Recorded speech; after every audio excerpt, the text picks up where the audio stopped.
मी स्वखुशीनं आणि आनंदानं जाहीर करतोय की आजपासून मी उपवास जाहीर केलेला आहे.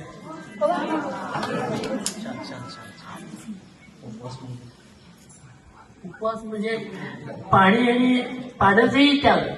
आपली इच्छा फक्त आपण फक्त इच्छा ह्यांच्या समोर व्यक्त केली. आपण पाण्याचे त्याग करण्याची म्हणजे यमसाठी घेण्याची आपली इच्छा फक्त निरापाक यासाठी फक्त पाणी जेवढं घेईन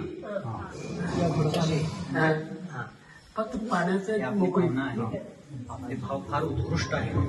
अशी भावना सर्व साधकांना होत नाही. पण आज लगेच एकदम त्याग नाही करायचा. आपण पाणी पाणी पाणी तरी सूट असू द्या, म्हणजे ताकाचा त्याग करताय. पण पाणी आता त्याग करायचं नाही लगेच.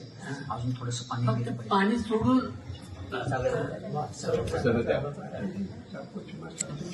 अशा प्रकारच्या पुरुषार्थासाठी जोरदार टाळ्यांचा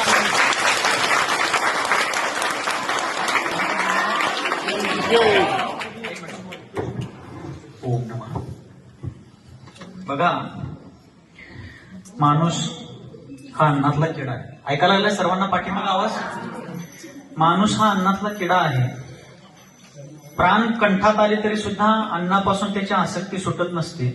पण आपल्यामधलाच एक महान साधक आज इतक्या निर्विकारपणे, सहजतेने, निरासक्तीपूर्वक, सर्वांच्या साक्षीने इतक्या दृढतापूर्वक सांगत आहेत की आजपासून माझा इतर सर्व गोष्टींचाही त्याग आहे, फक्त जलाची. त्यांनी तर पाण्याच्या पण त्यागाची भावना व्यक्त केली होती.